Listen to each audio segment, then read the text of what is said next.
მოგესალმებით, მეგობრებო.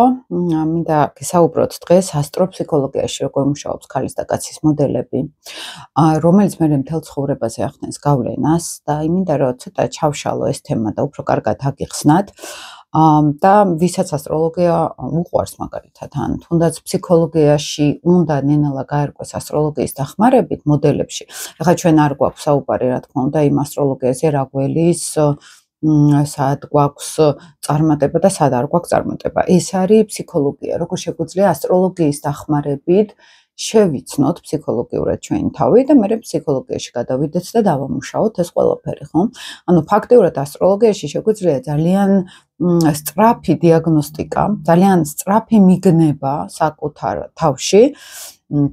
და სისწრაფეზე იმდენად კი არ არის საუბარი, უფრო ხარისხზე არის საუბარი, უფრო ხარისხიანად შეგვიძლია ეს ყველაფერი სიღრმისეულად გავიგოთ, ვიდრე ვთქვათ, უბრალოდ თერაპიაში რომ მივდივართ, ხო, ფსიქოთერაპიაში ან ფსიქოლოგიას ვსწავლობთ მაგალითად, ან გვაინტერესებს რა არის ადამიანი, ვინ ვართ ჩვენ შინაგანად, ანუ ვინ საკუთარი თავისკენ არის მიტრიალებული, აი ესე რომ ვთქვათ, ხო? ესე ფსიქოლოგიურად. მათთვის ძალიან საინტერესო არის და ჩემი აზრით ასტროფსიქოლოგია, რომელიც გაცილებით უფრო ღრმად ხედავს ადამიანს, ვიდრე ჩვენ შეგვიძლია გავიდეთ და ამის 10 წლიანი მინიმუმ ამ ორივე სამყაროსთან ურთიერთობის გამოცდილება მაქვს და მუდმივად ადამიანებთან კონსულტაციისას უფრო ფსიქოლოგიურად მუშაობთ ჩვენ ასპექტებზე და იმაზე ღრმად გავდივართ, ვიდრე მაგალითად მოდიან ჩემთან, ვინც ფსიქოლოგიაში არიან, ან ძალიან ბევრი სტუდენტიც მოდის ჩემთან ფსიქოლოგიაში, ვინც ფსიქოლოგია პრაქტიკოსი, ესე ვთქვათ და ასტროლოგიაში იმდენად ღრმა რაღაცები დაუნახავთ, ჩემი ჩათვლით თუნდაც, რომ თლად, აი, რაღაც ჭანჭიკი რო აკლია, რაღაც ფაზლი რო აკლია, დიდ სურათში რო კარგად ჩასვა. და ბოლომდე დაინახო, აი ეს შეუძლია ასტროლოგიას ნამდვილად მოგცეს. სწორად წაკითხვა არის მისი საჭირო, რა თქმა უნდა, სწორი გაცნობიერება არის მისი საჭირო, გამოცდილებაც არის აქ დიდი საჭირო, ესე რომ ვთქვათ, და აი ეს მინდა გაგიზიაროთ, რა გამოცდილება დავაგროვეთ თუნდაც ამ თემაზე.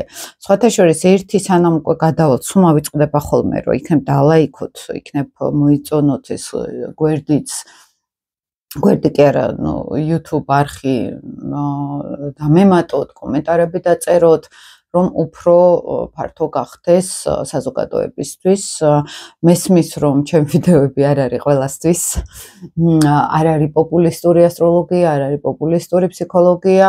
ვცდილობ, რომ უფრო ვიკვლიოთ, უფრო ჩაუღრმავდეთ რაღაც ინფორმაციებს, ხომ? და ეს ცოტა არ არის ფართო საზოგადოებაზე ჩემი ინფორმაციები ორიენტირებული მესმის, მაგრამ მაინც ვინც ჩვენაირად აზროვნებს, ჩვენი ინფორმაციები აინტერესებს, მათთვისაც რომ მისაწვდომი გახდეს ეს ინფორმაცია, ეს არხი, საჭირო არის თქვენი აქტიურობა ხოლმე და ამას გთხოვთ, არ დაგავიწყდეთ ხოლმე დალაიქება. ასევე მინდა გითხრათ, ვისაც ასტროფსიქოლოგია გაინტერესებთ, ივენთებიც მიდევს, YouTube-ზეც დავდე. ასტროლოგიის სწავლა, ვისაც გაინტერესებთ, ოღონდ აი ფსიქოლოგიურად გამოცდილებებით, თქვენი რუკების მეშვეობით, ასევე რომ ამარც მეწყება ერთთვიანი კურსი და შეგიძლიათ შემომიერთდეთ ყველა ინფორმაცია დევს YouTube-ზეც, YouTube-ზე არ დევს კი და Facebook-ზეც მაქვს, Instagram-ზეც მაქვს ინფორმაციები, შეგიძლიათ გაეცნოთ. მოკლედ თუ ვისაც უნდა მიპოვოს, მარტივი არის პოვნა, ესე რომ ვთქვათ. და ეს ჩემი ინტერესი არის ზუსტად სხვა კუთხით დავანახო ასტროლოგია ადამიანებს, მე რაც გავიარე, მე რაც ვიკულიე და საერთოდ სხვა თეორიაში გავედი ასტროლოგიაში, სხვათა შორის სულ მალე იანვარში ან თებერვლის პირველ რიცხვებში საჯარო ლექციას გეგმავ ზუსტად აი ამ ჩემი ახალი თეორიის, რომელიც 10 წელია მაქვს და ესე ბოლომდე ვერ გამოვხატე ეს, იმიტომ რომ ვაგროვებდი და დადასტურებას ამ ყველაფრის ასტროფსიქოლოგიაში და კარმულ ასტროლოგიაში. და ამაზე ვისაუბრებ საჯარო ლექციაზე. ძალიან მნიშვნელოვანი ინფორმაციები მექნება. ბოლომდე რომ დაინახოთ რა არის კარმული ასტროლოგია, რა არის ჩვენი ქვეცნობიერის მოდელი იქითა სამყაროსა და აქითა სამყაროს შორის და ეს მარტო ჩემი მიგნება კი არ არის, ბევრის ნაზრევი არის და მე შემდეგ ჩემს დავამატე და უკვე შეიკრა რაღაცა მნიშვნელოვანი თეორია, რომელიც ინსტრუმენტების დადასტურების ძალიან ბევრი მაქვს და ამას ვეცდები, რომ თქვენ თვითონაც იგრძნობთ ამ ყველაფერს, რასაც ვილაპარაკებ და შეგიძლიათ მიადევნოთ თვალი ივენთებს და დავგეგმავ მალე და გავაკეთებ ოღონდ საჯარო, არა ონლაინ, არამედ საჯარო, თუმცა ონლაინაც იქნება, რა თქმა უნდა, ონლაინ დამსწრეებისთვის, ვინც საზღვარგარეთ არის და რეალურადაც რომ შეუძლიათ მოვიდნენ და ბევრი ივენთები მაქვს დაგეგმილი ასევე. და აი ამ ინფორმაციებს ვკრავ. ანუ ეს უბრალოდ ის კი არ არის, რომ უბრალოდ ასტროლოგიაში გავარკვიო და მე არა, აი ეხლა რასაც გელაპარაკებით ამ მოდელებს, ეხლა ერთი პატარა ფრაგმენტი მინდა, რომელიც ძალიან მნიშვნელოვანი ფრაგმენტი არის. იმაზე ვისაუბრო, ეს მოდელები, ქალის და კაცის მოდელები ჩვენში, რომელიც რუკაში ძალიან კარგად ჩანს, ეს ჩანს ქალური პლანეტებით და მამაკაცური პლანეტებით. ამ პლანეტების განლაგება, აი მთლიანობაში სურათი რო დავინახოთ, ხო, ეს რა თქმა უნდა მთლიანად რუკა უნდა ინახოს, მაგრამ მაინც ზედამთვარე არის ხოლმე გადამწყვეტი. მთვარე ეს არის ქალური ენერგია, მამაკაცური ეს არის მზე. აი აქ რო უფრო ენერგეტიკულად გელაპარაკოთ, აი ენერგეტიკული ეზოთერული ასტროლოგიიდან, ხო, რას ნიშნავს ეს ქალის და მამაკაცის მოდელები, ხო? მამაკაცის მოდელი მეგობრებო, ეს არის რაციონალური. აი როგორც კი ადამიანს უყურებ, სულ არ მინდა რუკა ვნახო. აი უბრალოდ უყურებ ადამიანს და შეგრძნებებთან, სხეულთან არ აქვს კონტაქტი და არის ძირითადად რაციონალიზაციაზე. აი ეს ამიტომ არის, რომ ესე გავაკეთე, ის იმიტომ არის, რომ ისე და რო ვეკითხები ხოლმე, რას გრძნობ? ისევ რაციონალურ, აი ამიტომ, ანუ გონებას ამუშავებს. გონებას არა ტვინს, არამედ გონებას, რაციონალიზაციას ცდილობს ყველაფრის, ხო? ეს უკვე ნიშნავს, რომ ქალური ენერგია სადღაც არის განდევნილი და აქ სქეს არ აქვს მნიშვნელობა, მეგობრებო, ეს ორივე ჰარმონიაში უნდა გქონდეს ჩვენ. კონტაქტი ქალურ ენერგიასთან ეს არის სხეულთან კონტაქტი, შეგრძნებებთან კონტაქტი, ანუ ავთენტურ მესთან კონტაქტი, როგორც ფსიქოლოგები ამბობენ ხოლმე. იმიტომ რომ აი თუნდაც გეშტალტ ფსიქოლოგიაში სხეული გველაპარაკება რა არის შიგნით, ეს არის ინსტრუმენტი, ანტენა, ესე რომ ვთქვათ, რომელიც ორგანოების საშუალებით თუ სხვადასხვა ემოციების საშუალებით ცდილობს გაგვაგებინოს, სად ვართ ხომ, სად მივდივართ და რამდენად ჩვენ თავს უსმენთ შინაგანად. აი აქ საჭიროა მეგობრებო ქალური ენერგიის მაქსიმალურად ჩართვა. ქალური ენერგია არ ნიშნავს ქალს, ეს არის უფრო ინტუიციური, ემოციური, დაფარული სიგნალების პოვნა საკუთარ თავში.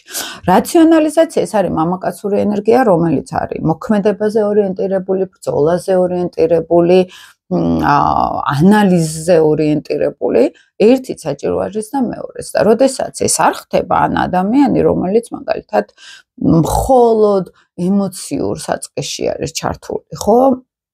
აი, ქალი რო ავიღოთ, რომელიც მხოლოდ შვილების გაზრდა უნდა, საჭმელების მომზადება და სახლიდან არ გადის ფაქტიურად, ხო, მხოლოდ სახლის ატმოსფეროში არის. აქ იკარგება მამაკაცური ენერგია, რა არის ეს გარეთ გასვლა, ბრძოლა ამ საზოგადოებაში, ხალხთან დაიმკვიდროს ადგილი, მაგალითად საზოგადოებაში დაიმკვიდროს ადგილი, რაღაცნაირად ეგო განავითაროს, მზე ეგო არის, რომ აი მე ეს მინდა და ეს შემიძლია და ამას გავაკეთებ, ხო?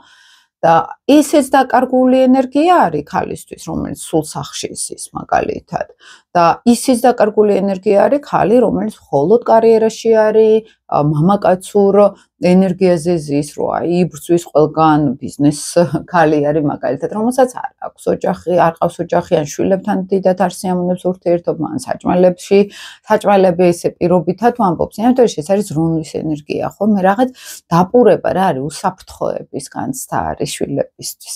და მე თუ აქ არა ვარ, ესე იგი სადღაც ვარ. ზოგი არის აი ბიპოლარულ სისტემაში, რომ აი რაღაც პერიოდი სახლში არის, სახლში უნდა ყოფნა, იქ ფუსფუსი რაღაცების მილაგება, მე საერთოდ აღარ აინტერესებს, გადავარდება მხოლოდ გარეთ სიარული, მხოლოდ კარიერა. ესეც არის, რომ ფაზებში ოპოზიციას გამოსდის ხოლმე ეგრე მზედამთვარის ოპოზიციას განსაკუთრებით, როდესაც პოლუსებში ვარდება, ხომ? ან არის აქტიური, ენერგიული, გამოხატვა უნდა თავის, ბევრი ისენი აქვს გეგმები აქვს და ახორციელებს ამ გეგმებს, მაგრამ ყველაფერი ჩერდება და დასვენება უნდა, წოლა უნდა, სახლში უნდა ყოფნა, სიმშვიდე უნდა, თუნდაც. აი ეს არის ოპოზიციის შემთხვევაში. ახლა ჩვენ როცა ვასწავლე მაგალითად ხო კურსზე, ხალხს პირდაპირ პრაქტიკებით გავდივართ, აი კონკრეტულ რუკას ვიღებ მონაწილეს და იქ გავდივართ ფაქტურად თერაპიას და მაგითი უფრო ხვდებიან ხოლმე, როგორ გადავიტანოთ პლანეტარული ენერგიები ფსიქოლოგიაში, ჩვენ თავის ძიებაში, ხო, ჩვენ თავზე მუშაობაში. ამას ვაკეთებ ძალიან ბევრი წელია და ჩემ თავსაც ესე უდგები და აი სასწაულად მაგარი მიგნებები შეგვიძლია ხოლმე გავაკეთოთ. ამავე დროს, როცა მთვარე მზეს უყურებთ და ამის მიღმა ქალურ პლანეტებს და მამაკაცურ პლანეტებს, ხო, მაგალითად, შემდგომ კიდე პირველი ეს ორი სიგნიფიკაცია არის. მერე არის იქ სახლების სისტემა, სახლებზე მაქვს სხვათა შორის ტრენინგი. ეხლა იანვარში 18-19 იანვარს 2 დღიანი ტრენინგი მაქვს. ზუსტად აი ესე ფსიქოლოგიურად გავივლით სახლების სისტემას. სახლები ძალიან მნიშვნელოვანი არის, ვიტყოდი, ერთ-ერთი გადამწყვეტიც არის ასტროლოგიაში, პირად რუკაში, პლანეტარული ენერგია, ეს არის შიდა ენერგია, მაგრამ რომელ სფეროშია ეს პლანეტარული შიდა ენერგია მიმართული, ამას სახლები გვეუბნება.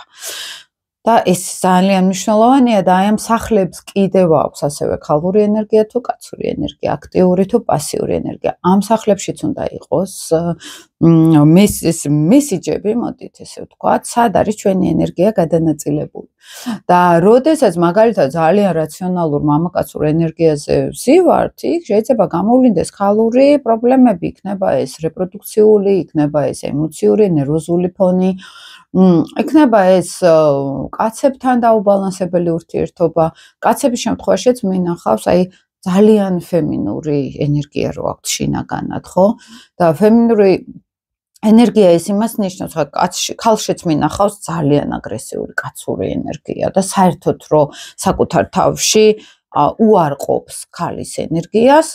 როგორც წესი ეს არის მშობლების მოდელი, რომელიც ცოტა ტრამვული იყო ბავშვისთვის. ეს ფსიქოლოგიაშიც ესე არის და ასტროფსიქოლოგიაში პირდაპირ უყურებთ. მაგალითად თუ არის სუსტი მზე რუკაში, სუსტი მამა ყავდა და შინაგანად უკვე რაღაცნაირად შინაგანათაც აგანცდა, რომ მე ჩემს ეგოში, ჩემს გადაწყვეტილებებში სუსტი ვარ. და ცოტა ფემინური ქალური ენერგიებისკენ გადადიან. ფსიქოლოგები შეიძლება გახდნენ, ეზოთერიკოსები შეიძლება გახდნენ, ხო, რა არის ეს სფეროები? ეს არის უფრო ინტუიციური ენერგია, ნაკლები რაციონალიზმი არის, ეხლა ისე კარიდან რო შევხედოთ, ხო? და გადადიან უფრო ქალურ სფეროებში. ფსიქოლოგი, მამაკაცი, ხა იმას კი არა, უფრო ფემინურში არის, აქაც შეიძლება ძალიან რაციონალური ჩართოს და იკულიოს მეცნიერულად, ხო? მე ვამბობ აი ესე გამოკვეთილად ფემინურ ენერგიაზე, თუმცა ესე ძალიან დიდი ძალა არის და ძალიან ბევრ შეიძლება დაეხმარონ. იქნება ეს შეიძლება მუსიკალურ სფეროში მამაკაცი წასული, მაგალითად ან ცეკვის სფეროში წასული, გრძნობებში რო არის უფრო გამოხატულება, ვიდრე რაციონალურში. ყველაზე კარგი ბალანსი არის, სადაც არ უნდა ვიყოთ ორივე გავაერთიანოთ ერთმანეთთან, ხო? და აი თუნდაც ჩემში მე ცოტა ისე მიჭირს ხოლმე ამის დაბალანსება, ამაზეც ეს ასტროლოგიაში აღმოვაჩინე და მე თერაპიებზე ესე არ ჩანდა, ესე მარტივად თითქოს. და არის კიდევ უფრო რთული ვარიანტები, როდესაც არის აი ხშირად ხდება ესეთი თემა, როდესაც აი ძალიან გამოხატულია ნეპტუნი, როცა არის მაგალითად მთვარესთან და ქალსა განცდა, რომ დედა სუსტი იყო, ან დედა მსხვერპლი იყო, ან დედა მიცხოვრა რაღაცნაირად, რომ არც იცხოვრა ისე, ხო? აი რაღაც არ იყო ბედნიერი, ესე ვიძახით ხოლმე დედა. და შინაგანად ჩვენ უარყოფთ უკვე ქალის ენერგიას, იმიტომ რომ ეს მე არ მინდა იგივე გავიმეორო.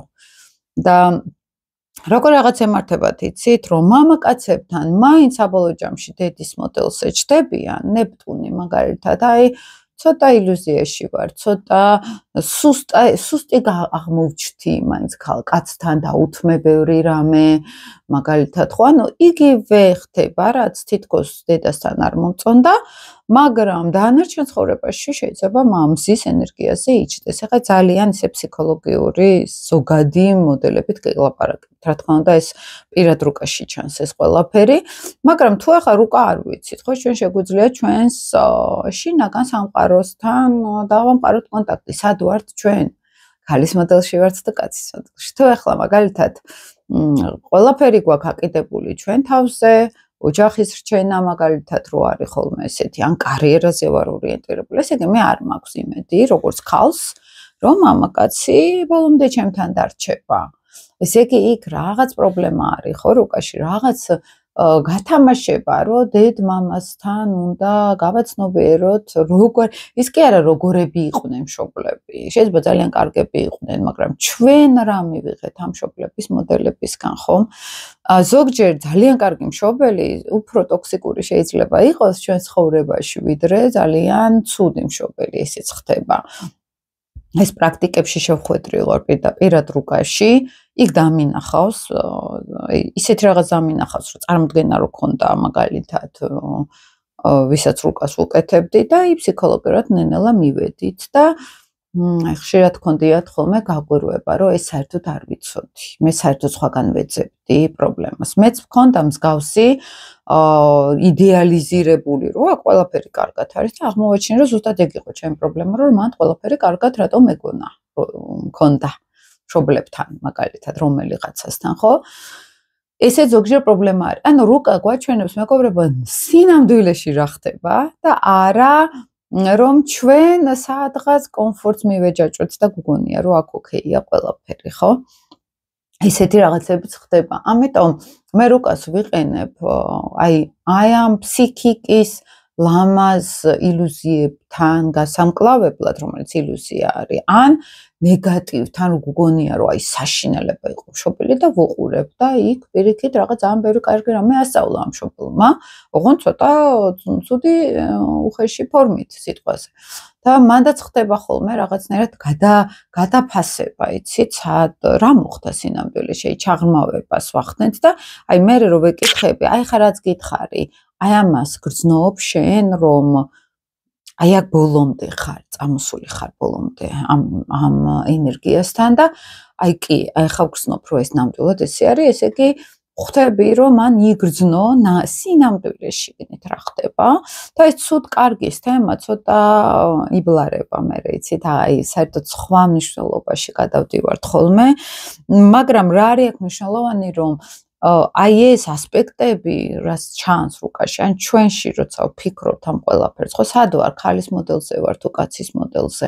კაცებთან შეიძლება ქალივით ვიქცევი, დედასავით ვიქცევი, რაც არ მომწონდა და ქალებთან მამაკაცივით ვიქცევი, აი ესე მიჭირავს ყველაფერი და ვერაწყობენ მე პირად ურთიერთობებს, ხო, ქალები მაგალითად. კაცების შემთხვევაში შეიძლება იყოს მამასთან პრობლემები, მამამ არ მისცათ ის თვითშეფასება და საკუთარ თავს ეძებენ თითქოს. მანდ მე მთელი რუკა ჩანს, რა თქმა უნდა, მაგრამ სულ იყოს შეიძლება კომპლექსი. როცა მამაკაცური ენერგიები ცოტა ქალურო, მამაკაცური პლანეტები ქალურ ენერგიებში ჯდებიან, ან ქალური ენერგია დომინანტი არის, ვენერა არის, იქ ძალიან ჩართული მაგალითად რუკაში, აი პირველი სახლის მმართველი, ვენერა, ასევე ძალიან ისეთ მთვარესთან, რაღაც, აი ესეთ მამაკაც უკვე აქვს უფრო აი ეს მგრძნობადი ქალურს ვეძახით, თორე სამყაროში არის აი ეს ემოციური საწყისი და რაღაცა მებრძოლი რაციონალური საწყისი, აგრესიული ფონი და მომთმენი ფონი, ხო, აქტიური და პასიური. ინი და იანი, იანი და ინი ამ შემთხვევაში, ხო? მარჯვენა მხარე ეს არის მამაკაცური ენერგია, ჩვენს მომავალთან ორიენტირებული, ადრე მქონდა ვიდეო, სადაც ამაზე ვილაპარაკე, რატო არის მამაკაცური ენერგია მომავალთან რატო არის უფრო სულიერ სამყაროსთან ინფორმაციული ველი არის და ქალური ენერგია ეს არის უკვე მატერიალური ველი, ანუ აი უკვე პასიურად გადმოცემული მატერიაში ეს ენერგია, ხო, აი ზაღ ისე რომ ჩავშალოთ, ხო? მარცხენა მხარე ეს არის ქალური ენერგია. როცა მარცხენა მხარესთან რაღაც პრობლემები გვაქვს, ეს არის დედის ენერგეტიკაში რაღაცა. არ ხდება ისეთი კარგი ან ქალური დედის ხაზიდან, აი ხა მაგალითად ბიოენერგეტიკაში წავიდეთ, დედის ხაზიდან რაღაცები ხდება, მარჯვენა მხარე არის მამის ხაზიდან, ხო? წარსული არის მარცხენა მხარე, მომავალი არის მარჯვენა მხარე და ტრავმას თუ ვიღებთ მარჯვენა მხარესთან, ესე იგი მომავალთან გვაქვს პრობლემები. თუნდაც მანქანა ვიღოთ, როდესაც მანქანას მართავთ და თუ დაჯახება მოხდა მარჯვენა მხარეს, ან ტრავმა და სხვათა შორის ახლა არის პლუტონი მარსის ზუსტი ოპოზიცია და ერთი კვირის განმავლობაში ყურადღებით იყავით, რომ დაახლოებით ისე 10-12 იანვრამდე განსაკუთრებით, რომ იზრდება საფრთხე ავტოავარიების, ტრავმების, აგრესიის, ჩხუბის, კონფლიქტების და მე გვაქვს აპრილში 25 რიცხვისკენ 26 რიცხვში იგივე ზუსტი ასპექტი ჩდება და იქსავე თანშამთვარეც მოდის, ამიტომ აი ეს წერტილები გვაქვს ცოტა ფრთხილი რა, აი მეც მაგალითად ახლა სულ დავქრივარ მანქანით და უკვე დაკვირვებით ვიარე, იმიტომ რომ ვიცი რომ არის ამის რისკი. ეხლა ეს პერიოდი ცოტა ყურადღებით იყავით, მაგრამ ზოგადად რომ ისევ დაუბრუნდეთ თემას, ხო? როცა არის ეს ენერგეტიკული, აი ეს მარჯვენა და მარცხენა მხარესთან დარტყმები, უკვე მიანიშნებს იმას, რომ რაღაც მომავალთან გვაქვს პრობლემები. მომავალ შეიძლება შიშით ველოდები მომავალ, შეიძლება შემეშინდა მომავალის, აი ვაიმე რა ვქნა, ეხლა ეს რო პრობლემა რო შემექმნას, ან შვილებზე ვინერვიულო, ეს მომავალზე ენერგიულობა არის, ხო, გარკვეულწილად. აი ესეთ რაღაცებს აქ ეზოთერულ ასტროლოგიაში დიდი მნიშვნელობა და ამითი ხედავთ ხოლმე, აი ეს ენერგეტიკული ბალანსი როგორ გვაქვს და არის შემდგომ მეგობრებო უფრო ეზოთერული კიდე ღრმა ანალიზი, როდესაც აი ხშირად ყოფილა ზოგჯერ ენერგეტიკულ პრაქტიკებსაც მიმართავ ხოლმე კონსულტაციაზე, როცა ხვდები ამის საჭიროება არის. აი რაც უფრო რაციონალურზე არის ადამიანი ჩართული და სხეულთან გამოთიშულია კონტაქტი არა აქვს საერთოდ, ხო? მან შეიძლება მარტო ენერგეტიკული პრაქტიკით ვიმუშაო, იმდენად უნდა დააბრუნო ადამიანი, ესე ვიძახით, დაუბრუნდეთ ჩვენ შეგრძნებებთან.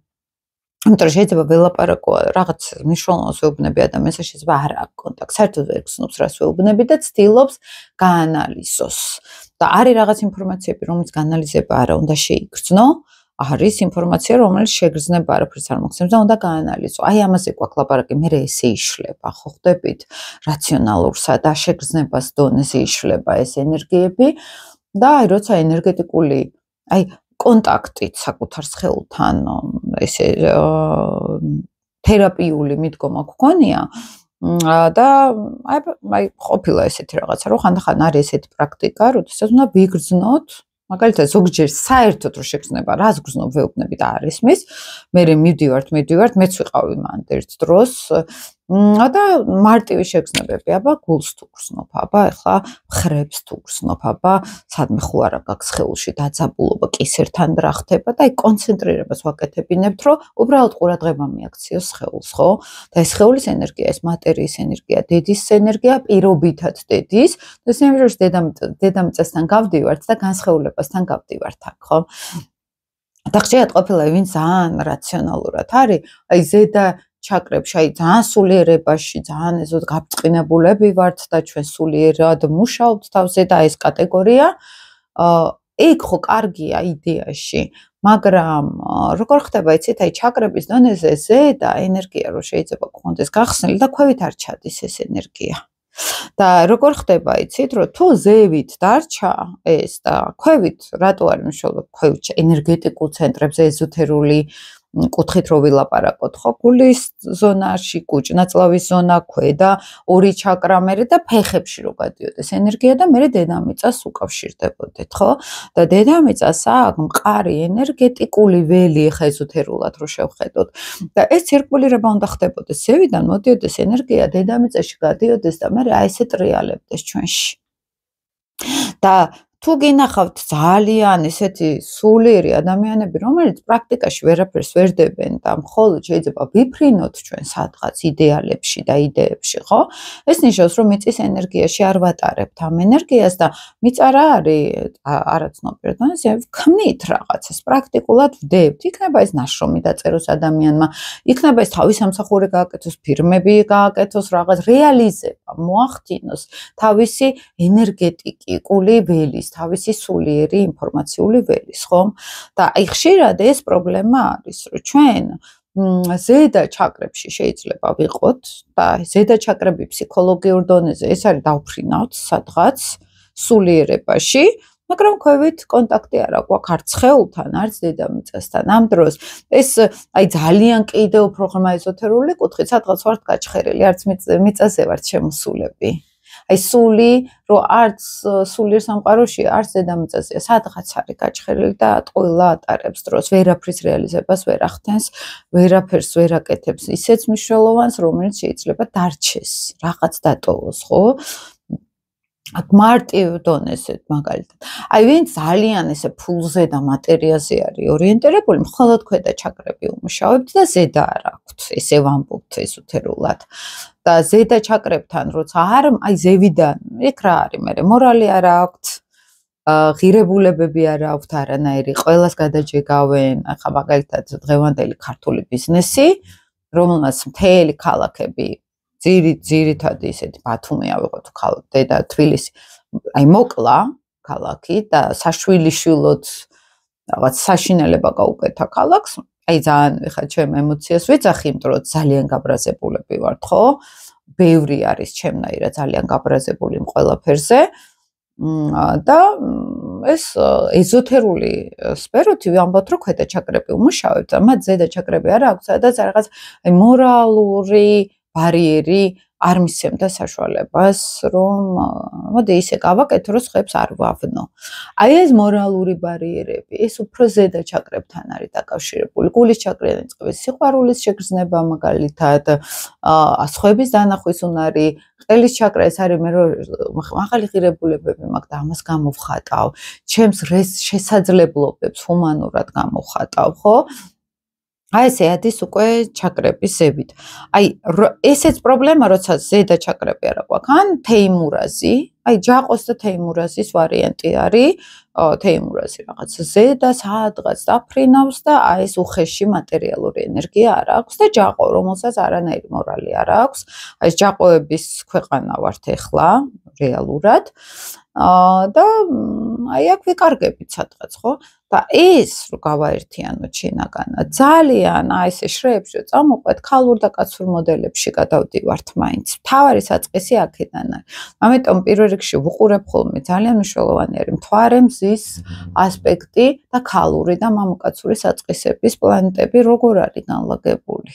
და როგორ ახდენს ადამიანი აი ამ ენერგოველში, აი ამ სისტემაში, ინი და იანის სისტემაში ადაპტირება, სად არის ბალანსი დაღრღვეული, სად არის ის მერყეობა რაღაცნაირი, ხო? ან იქით ვარ, ან აქეთ ვარ, ან მარტო იქით ვარ, ან მარტო აქეთ ვარ, ან ხან ქალებთან მამაკაცი ვარ, კაცებთან ქალი ვარ.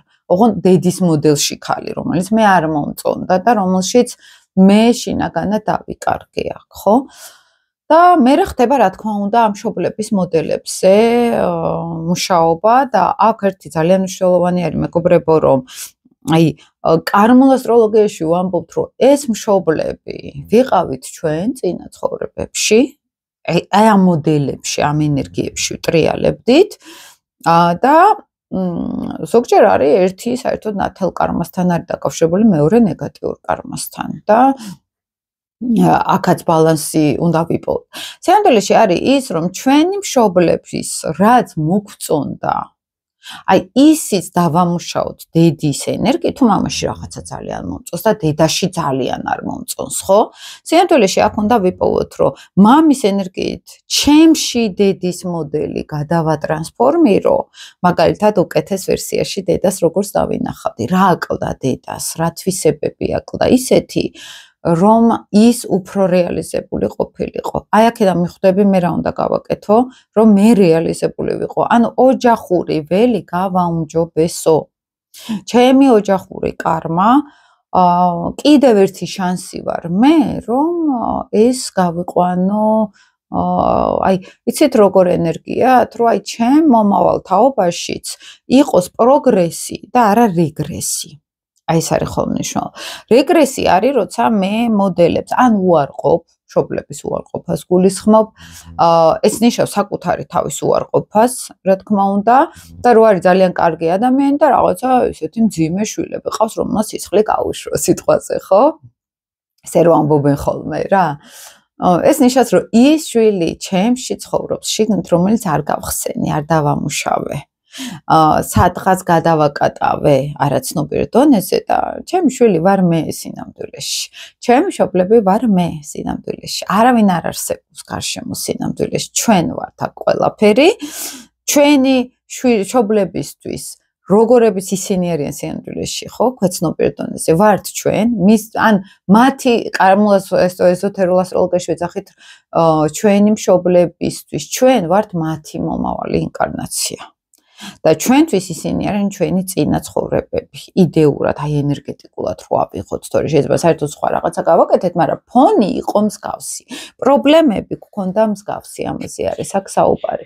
და როდესაც აი ეს გენეტიკურ კარმაში რო შევდივართ და ფსიქოლოგიაშიც არის ეს გენეტიკური გზავნილები, როცა პროგრამები ავტომატურად ტრიალდება ოჯახური, ხო? საერთოდ არაცნობილ დონეზე მაგას სწავლობდით ფსიქოლოგიაში სუსტად, მამის მოუგვარებელ პრობლემებს, როგორც ცდილობდა არაცნობილ დონეზე შვილი მოეგვარებინა, კარმულ ასტროლოგიაშიც იგივეს ვამბობთ, ხო?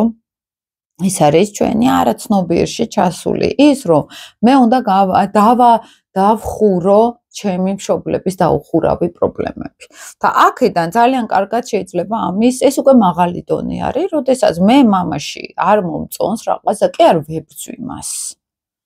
და კი არ ვანადგურებ შესაბამისად ჩემ თავს, იმიტომ რომ მე მას რო ვებრძვი, მე ჩემ თავს ვებრძვი. არამედ ვფიქრობ, რა რესურსები მაქვს და ეს რუკაში ჩანს იმისთვის, რომ ეს მოდელი მამა ჩემში დავატრანსფორმირო, უკეთესი ვერსია გავხადო ის, ვიდრე იყო, ხო? და მაგალითად თუ დედა ძალიან დიდი პრობლემები ჰქონდა და რაღაცა, ესე იგი მე მჭირდება ფსიქოლოგიურად რაღაც ტრამვების ამოყრა, გადატრანსფორმირება, ის რაც დედას უნდა გაეკეთებინა. თქვა დესტრუქციული იყო დედა, ხო? ძალიან დესტრუქციული, აგრესიული. ესე იგი მასაც ჰქონდა ეს აგრესიული ფონი, რომელიც ვერ გადაატრანსფორმირა.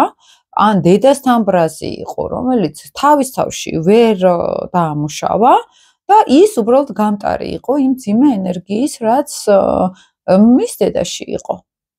შეიძლება შვილმა ეს გამოასწოროს იმითი, რომ აი ეს დაფარული მასში დაამუშავოს ფსიქოლოგიურად, ხო? და მიღება ისწავლოს მაგალითად შინაგანად, ხო? ამ მიღებით შეიძლება თავისი თავი მიიღოს. შეიძლება მამა არის, აი, სვამდა, ჩხუბობდა, ყვიროდა, წიოდა, აგრესიული იყო და მე არის რომ მამაკაცებს ებრძვიან, არენდობიან მამაკაცებს მაგალითად, ან კაცის შემთხვევაში დაბალი თვითშეფასება აქვს ძალიან. სუგონია რომ რაღაც აი მე რომ ქალებზე ძალადობენ, ან რაღაც აგრესიულები არიან, ან პირიქით, ბალახი გინდიყოს გინდა რა, არ მუშაობს, არაფერს არ აკეთებს, დევს და მოუარეთ. ეს მოდელი საქართველოში განსაკუთრებით ისეთი არის. ქალები რო საზღვარგარეთ მუშაობენ და ესენი რო ცოლების ფულებს ხარჯავენ, იდეაში ვამბობ, ეს მოდელი, ეს არის რომ აი მამა რაღაცნაირად ისე დამპრესა და იქ დედა იყო შესაბამისად რაღაცნაირი მთავარი და მე მოდელები მაქვს უკვე ამისი, რომ მე არავინ არა ვარ და ქალმა უნდა მარჩინოს იდეაში, ხო? ერთ-ერთი ვერსია ეს შეიძლება იყოს. ამ დროს მე შემეძლია ის, რომ აი მამა რო ესეთი აგრესიული იყო სიტყვაზე ამ პრესავდა, მე ისეთი რაღაცები შევქნა, რომ მე ვიამაყო ჩემი თავით შესაბამისად დავამარცხო ჩემში მამის დატკეპნა, ხო? და ხშირად აქ თერაპია გვჭირდება, მეგობრებო, ესე არ არის, რომ ამას აი სერიოზული, აი წარმოგიდგენთ ახლა აი თქვა ექიმი უნდა გამოვიდეთ, ჩვენ აქ ხო სერიოზულად მუშაობთ, რომ სწავლობთ, რომ ექიმი გამოვიდეთ, ფსიქოლოგი რო გავხდეთ, უნდა ვისწავლოთ ფსიქოლოგიაში რა ხდება, ხო? აი საკუთარი თავის ფსიქოლოგი რო გავხდეთ და ეს ამხელა მონსტრი, ტრამვები დავამუშაოთ და ჩვენ თავში დავამარცხოთ ეს რაღაც არასწორი მოდელები, ამას თერაპიული სერიოზული შრომა ჭირდება და მიდგომა ჭირდება. ახლა ჩემთან ვინც მოდის როგორც წესი ამისთვის მზად არის, ეს ესმის საერთოდ რას ვლაპარაკობ. და მაგიტომაც არ მაქვს რეკლამა ჩართული, არ დავდივარ ეთერებში, არ ვარ ესე მიდებულ-მოდებული, რომ ჩემთვის ეს ძალიან ძვირფასი არის. ხარისხი საზოგადოების, ვინც ჩემთან მოდის, ძალიან მნიშვნელოვანი არის და ძვირფასი არის, იმიტომ რომ ისეთ თემებზე ვლაპარაკობთ, რომ აქ აუცილებელია ორივე მხარე ვიყოთ ჩართული. გვესმოდეს ორივე მხარეს ერთმანეთის, ხო? და ეს არის ზუსტად ის ენერგია, რომ გავცემ, რომ ვიცი, რომ ახლა ვინც მე მისმენს და ახლა რამდენი წუთი არის? 35 წუთი არის. ვინც აქამდე უსმენს, ესე კი ძალიან ბევრი ესმის უკვე ცხოვრებაში. იმიტომ რომ ეს არის ორწუთიანი ხალხი, რო უსმენენ ხოლმე 7 წუთსო 6 წუთს უსმენენ, ძირითადად საწყისო. და ძალიან მიხარია ხოლმე, რომ ძირითადად ცოტა არის, რომელიც ბოლომდე უსმენს, იმიტომ რომ ის არის ნამდვილი ის ხარისხი. სხვა შორის წინაზე ვლადიმერ ბენაიძე მირეკავს, რომ ვაიმეო, შენგანო მოვიდნენ ადამიანებიო, დიაგნოსტიკაზე, კარმულ დიაგნოსტიკაზე, იცით, ხო ვლადიმერ ბენაიძე ეს საერთოდ სხვა სისტემით მუშაობს, ენერგიებზე მუშაობს და მაქვს მისი ვიდეოები, ვინც არ იცით. და იმხელა ენერგეტიკული ველი აქვთო, მეო, ეხა რამდენ სხვადასხვა ხალხს იმას უქნიაო, ურჩევიაო, თქვათ, ჩემის, ახლა ჩემთან YouTube-ზე რო დევს, თქვათ, ვინმე რო მიდის მასთან, ეს სულ დიდი პოტენციალი აქვთო რა, დიდი ენერგოველი აქვთო ძალიანო და რაღაცაო შენთანო სხვა ხალხი მოდისო. იქ ფსიქოლოგებიც მეუბნებიან ხოლმე, რომ აი ისეთი ხალხი მოდისო შენგანო, აი ძალიან ეგრევე რო ესმითო, არ იბრძვიანო, დაცვითი მექანიზმები არა აქვთო, დიდიო. და დაცვითი მექანიზმი რა არის, რომ მე არ ვიღებ ინფორმაციას, მე განვითარება არ მინდა, მე არ ვარ მზად, რომ ჩემი თავი დავინახო, ხო? ეს რომ გებრძვიან კონსულტაციაზე, ესე რომ ვთქვათ, ფსიქოლოგებიც მაგას მეუბნებიან ხოლმე, რომ და მე მეუბნები, რომ თუმე თქვენ არ იცით მე რა ფასი მიჯდება მეთქი, რომ ესეთი კარგი ხალხი მოდის ჩვენთან, ხო? ესე რომ ვთქვათ რა და ნამდვილად ესე არის, რომ აი ძალიან ისეთ ღრმა კონტაქტზე გავდივართ, ხო? ჩვენ ახლა ისეთ თემებზე ვლაპარაკობთ ხოლმე, რომელიც ეს მართლა ძალიან დიდ გაცნობიერებას მოითხოვს. მეც წლებია, ახლა სულ ვიკვლევ, სულ რაღაცას ვსწავლობ, ხო, სულ ვითარდები, იმიტომ რომ არ თავდება ეს გზა, სულ სერიოზული ჩაღრმავება არის საჭირო, რომ მართლა ხარისხიანი გაცნობიერებები შევიქმნათ, ხო?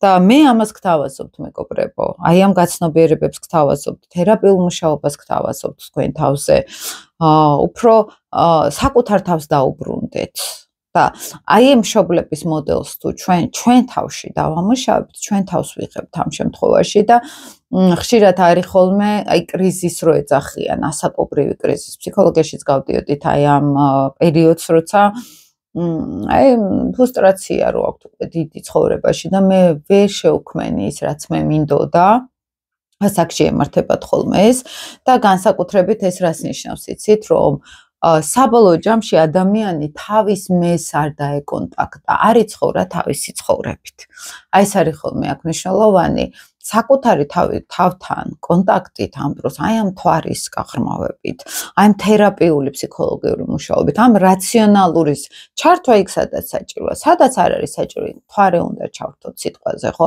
იქ ქალური დამკვირვებელი ენერგია უნდა ჩავრთოთ ხო და მზე არ არის დამკვირვებელი ენერგია მარსი არ არის დამკვირვებელი ენერგია ეს აქტიური ენერგია არის არ მომწონს სვლი და აქ თვარის ენერგია საჭირო არის ხანდახან მე უნდა შევიგრძნო ეს ყველაფერი არ არის საჭირო გონება აქ ჩავრთო ხო უნდა შევიგრძნო თუნდაც ადამიანებთან მე ემოციური კონტაქტი რო დავამყარო მე უნდა ვგრძნობდე ამ ადამიანებს შეიძლება სულ სხვა რაღაცას მელაპარაკება ახლა მეც მაგალითად როცა კონსულტაციაზე მოდიან საერთოდ ძალიან ღიმილით რაღაცას ყვება და აქ უყურებ, რუკაშიც უყურებ, რომ დრამა არის და მის ხმაში, მის ენერგოველში არ ჩანს ესე ყველაფერი როგორც აჩვენებს ხო ადამიანი და აი ამ რაციონალურს რომ მოვაშორებთ და მთვარეზე ვიწყებთ მუშაობას, პირობით მთვარეს ვამბობ, შეიძლება მეოთხე სახლზე მუშაობდეთ, იგივე მთვარის ენერგია არის, ხო? აი გადიან უკვე მართლა რას გრძნობს მისი ქვეცნობიერი. მართლა რა უნდა მის ქვეცნობიერს და კონტაქტზე არ გადიოდა და როცა არ ცხოვრობთ აი ამ შინაგანი სტრუქტურით, იქ დაავადებები ჩდება, პრობლემები ჩდება სერიოზული. ვართ ერთი და იგივე წრეზე, მაგალითად, მშობლების მოდელი, არ მოსმენა საკუთარი თავის შესაბამისად და მე მიდის როგორც იცით, აი ცხოვრება, აი ესე დეფოლტად, აი ციყვირო ესე დარბის და ერთი და იგივე ტრიალებს უბრალოდ და სული ესე ვამბობთ ეზოთერიკაში ის და ელოდება, როდის გავა ეს ყველაფერი. როდის გაჩერდება ის ძველ წარსულ ტრამვებში ცხოვრება და მისი არ გაცნობიერება. აი ეს არის რეალურად მეგობრებო ასტროფსიქოლოგია, რომ აი ამ ციყვის, აი ამ რბოლვიდან ამოვიყვანოთ ადამიანი და ჩვენი თავის შესაბამისად. და ეს ამას ასაკიც ჭირდება, ახლა 20 წლის ასაკში ამას ვერ მიხვდებით, ხო? სატურნის პერიოდები უნდა გავიაროთ, კარმული პერიოდები უნდა გავიაროთ, რომ ცხოვრება ნენელა გვაჩვენებს ამას და ჩემი გამოცდილებით, რასაც უყურებ, ახლა მარტო ასაკზეც არ არის, ასაკში არიან და ისევ მანდარიან და ვერც ხედავენ, ხო, სად არიან რეალურად და ეს ნიშნავს, როცა მე ჩემესთან არა ვარ კონტაქტზე, მე სხვები, აი მშობლების დრამა, იქ ოჯახური დრამა, იქ ნათესავები, შვილები, მერე ქმარი, რომელიც იგივე მამა არის, ან იგივე დედა არის და ისევ იქ ვარ და ისევ რეალობასთან არ მაქვს კონტაქტი, ისევ ამ ტრამვებში ვცხოვრობ და სუსტდება სული ძალიან და მე ხდება უდიდესი ფრუსტრაცია. აი დაავადება ღრმა ისეთი მძიმე დაავადებები თუნდაც ან სერიოზული ესეთ ქირურგიები და რაღაცები რო ხდება სხეული სიგნალებს გვაძლევს რომ არ ვცხოვრობთ ჩვენი ავთენტური ცხოვრებით არ ვცხოვრობთ აი შინაგანი მისწრაფებით ჩვენს შინაგან სულს არ ვხსნით და ვართ სულ ან თავდაცვაში ან გადაკატავებაში ანუ მე არა ვართ ჩვენ მესთან კონტაქტზე არა ვართ და აი მე მაგალითად მეგობრებო ასტროფსიქოლოგიას ვიყენებ უფრო აი ამ ადამიანთან კონტაქტის დასამყარებლად ჩვენ მესთან კონტაქტისთვის სულიერი განვითარებისთვის ვიყენებ იმ საიდუმლოს ამოხსნისთვის რაც ჩვენ თავში არის მთელი დაცვითი მექანიზმებით დამალული და ისე დამალული რომ აი ესე ბჟუტავს ოდნავ ნამდვილი მე და აი დადებული არის ზევიდან ყველა ტრამვა ჩვენ გარდა ესე რომ ვთქვათ და აი აქ მინდა ხოლმე გასვლა ყოველთვის აი ამ ნამდვილ ავთენტურ მესთან მინდა ხოლმე გასვლა ასტროფსიქოლოგიაში ამიტომაც ვცდილობ რაღაცნაირად ჩემი ინსტრუმენტებით გაგიზიაროთ რომ თქვენც იმუშაოთ საკუთარ თავზე ახლა ვისაც უფრო ღრმად გინდათ ხოლმე ხა ჯგუფურ ტრენინგებზე მუშაობთ ჩვენ ძალიან სერიოზულად ასტროფსიქოლოგიის კურსზეც მუშაობთ ჩვენ ძალიან სერიოზულად აი ამ ფსიქოლოგიურ მოდელებზე ცალკე მინდა მე გავაკეთო ეს აი ეს რაც გითხარით საჯარო ლექცია მალე დავაანონსებ სულ 2 დღეში დავდებ ივენტს დარბასთან მაქვს გასარკვევი ბოლომდე რიცხვები და მან ზუსტად ეს ჩემი კვლევები მინდა აი რასაც ქვია თეორია, კვლევა, პრაქტიკა მე წარმოგიდგინოთ რა არის კარმული ასტროლოგია ოღონდ უფრო ეზოთერულ ასტროლოგიაზე ვისაუბრებთ ამჯერად რომელიც მე ფსიქოლოგიაზეც ახდენს ჩვეულებრივად გავლენას ოჯახურ გზავნილებზეც ახდენს გავლენას და აი ამაზე მინდა აი პირდაპირ ლექცია სერიოზულად თავისი დაფით თავისი დახაზვებით, ახსნებით, მთლიანად მინდა გაგარკვიოთ უკვე, რომელსაც წიგნშიც აუცილებლად ესე სერიოზულად დაუთმობ ამას დიდ გარჩევას და ვისაც გექნებათ ინტერესი, შეგიძლიათ მოხვიდეთ, საესწროთ და ძალიან დიდ ისეთ მნიშვნელოვან ინფორმაციებს მიიღებთ ამ ყველაფრიდან. ეხლა დაგემშვიდობებით, ამ თემას აუცილებლად კიდე სხვა კუთხითაც დაუბრუნდები, მეგობრებო, დამიწერეთ თქვენ რა კითხვები გექნებათ ამ ვიდეოზე, მაგალითად ამ თემაზე და დაწერეთ, თქვათ, რას ფიქრობთ ამ ყველაფერზე, სად იპოვეთ მაგალითად თქვენი მე, თქვენი თავი, თქვენი მოდელები, ეს პირად კონსულტაცია ვისაც გინდათ მაგალითად და ნუ ესე არ არის რომ აი ზოგი მეუბნება რომ ტრანზიტები მინახე, ტრანზიტები 1 წლის პროგნოზი გავაკეთოთ. ესე არ მუშაობ მეგობრებო, მნიშვნელოვანი არის მთლიანად ჩვენ თავში დავიჭიროთ ყველაფერი, ის ტრანზიტები მერე არის აზრიანი, ჩვენ თუ ამ ყველაფერზე მუშაობთ და დამიწერეთ მაგალითად, თქვათ, თქვენი აზრი და ვისაც პირადი კონსულტაცია გნებავთ, აქავარ, შეგიძლიათ მომართოთ, შეგიძლიათ რაღაც ისე, თუმცა სად ხართ სიღრმისეულად ჩაუჯდეთ, თერაპიულად ჩაუჯდეთ, შეგიძლიათ მომართოთ. და წარმატებას გისურვებთ მეგობრებო, ამ ახალ 2025 წელს პირველი ლექცია არის, პირველი ვიდეო ჩავწერე ამ წელს და ძალიან ბევრს ჩაგიწერთ კიდევ, ძალიან. თუ ინტერესი იქნება, ხა რო გითხრათ, რომ ძალიან დიდი ინტერესი არის და რაღაცა არ იქა, მე რო ეს არ ჩავწერო, ხალხი შეწუხდება, ეგრეც არ არის, მაგრამ ჯიუტად ვაგრძელებ, მიუხედავად საზოგადოების არც ისეთი აქტიურობისა, ვაგრძელებ ჯიუტად, აგერ უკვე მე-11 თუ მე-12 წელი არის ამ ვიდეოებს და რა ვიცი, იმედია, კიდე მეყოფა ინტერესი და ესეთ ენერგია ამ ყველაფრისთვის დროებით მეგობრებო.